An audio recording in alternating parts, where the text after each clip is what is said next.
नमस्कार साथियों, आप सभी लोगों का मेरे YouTube channel criminal law with Parveen Rathi में हार्दिक स्वागत है। साथियों, जैसे अभी कुछ समय पूर्व भारत सरकार ने भारत में 3 नए आपराधिक कानून लागू किए हैं। इन आपराधिक कानून के लागू होने से क्रिमिनल लॉ सिस्टम में बहुत कुछ बदला है। इसी बात पे हमने चर्चा की एक सीरीज शुरू की थी।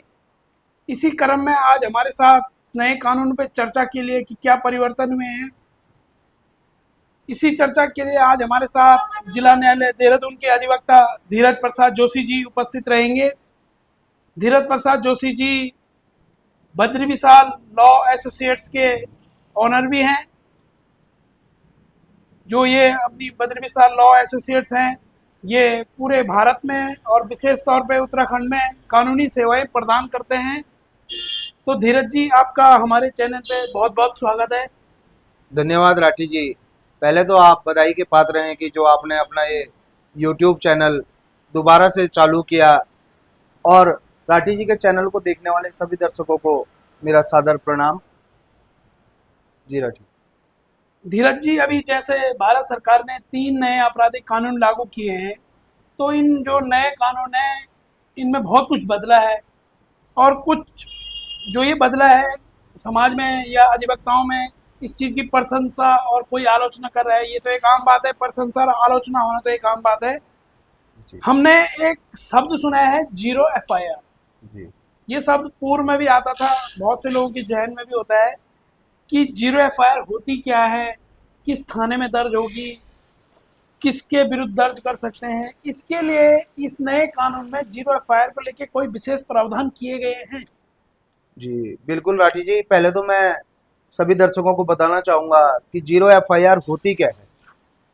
जीरो FIR क्या होती है राठी जी? जैसे मैं दिल्ली जाता हूँ, मेरे साथ दिल्ली में लूट हो गई, मेरे साथ दिल्ली में मारपीट हो गई, मेरे साथ दिल्ली में चोरी हो गई, तो अब मैं दिल्ली में तो कहीं जानता नहीं हूँ, किसी को पहचानता नहीं हूँ, मैं वहाँ से अपने घर देहरादून वापस आ गया। अब मुझे उस मामले की रिपोर्ट लिखानी है, तो मैं जो है देहरादून में जो अपना लोकल थाना है वहाँ उसकी रिपोर्ट लिखा सकता हूँ। ये है जीरो FIR। पुराना जो हमारा कानून था, CRPC, IPC, तो CRPC में पहले जीरो FIR का कोई उल्लेख नहीं था। जीरो FIR लिखाने अगर कोई इंसान जाता था या कोई व्यक्ति जीरो FIR लिखाने किसी थाने में जाता था, तो वहाँ की पुलिस जो है उसे टाल मटोल करके, आनाकानी करके उसे वापस जो है कर देती थी।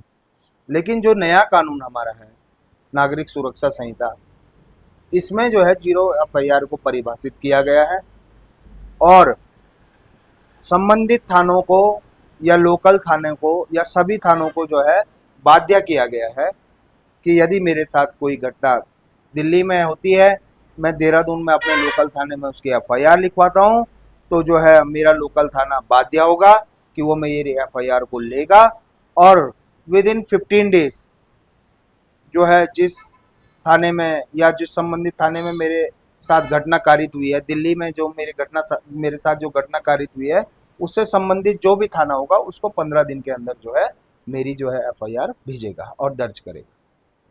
तो साथियों, जैसे अभी धीरज जी ने बताया कि जीरो एफआईआर पुलिस पे बाध्यकारी है और 15 दिनों के भीतर घटना के स्थान पे जहाँ घटने हुई है संबंधित थाने के क्षेत्र को भेजनी होगी। धीरज जी, एक सवाल बहुत लोगों के मन में आता है, आम लोगों के जहन में भी आता है कि मामले पेंडिंग रहते हैं और खास तौर पर क्रिमिनल मामले पेंडिंग रहते हैं। इसको लेकर क्या कोई नया इस कानून, जो नए कानून है, इसमें इनके निपटारे के लिए कोई प्रावधान किया गया है मामला पेंडिंग के लिए? जी बिल्कुल राठी जी। जैसे पहले होता था, पहले लोगों के अंदर जो है, अभी भी लोगों के अंदर, अभी क्योंकि लोगों को जानकारी नहीं है नए कानून के बारे में पूर्ण रूप से, तो लोगों के अंदर जो है आम जनमानस के भीतर ये धारणा रहती थी कि यार कोर्ट कचहरी में क्या जाना, वहाँ तो जो है मामले बहुत सालों तक खींचते हैं, लंबे चलते हैं, तो लोग डरते थे आने से। लेकिन नए कानून में जो है सरकार ने लोगों को जो है, लोगों के मन से, सरकार के जहन में भी ये डाउट रहा होगा कि लोग जो है हमारी कानून व्यवस्था के लिए सोचते हैं, तो इसीलिए जो है सरकार ने जो है कानूनों में, जो कानून है उसमें थोड़ा सा बदलाव किया है। वो बदलाव क्या है कि पहले जो हमारी एफआईआर दर्ज होती थी, तो उसके जो है 60 से 90 दिन के अंदर जो है पुलिस को चार्जशीट माननीय न्यायालय में भेजनी होती थी, या संबंधित जहाँ से घटना कारित हुई है उससे संबंधित जो भी न्यायालय है वहाँ जो है चार्जशीट दाखिल करनी होती थी। लेकिन कोर्ट जो है न्यायालय उसमें बाध्य नहीं थी कि वो कैसे किस तरीके से उसको चलाए, किस तरीके से उस मुकदमे की प्रोसीडिंग करे, कितने समय में करे। लेकिन जो हमारा नया कानून है इसमें जो है कोर्ट को भी बाध्य किया है।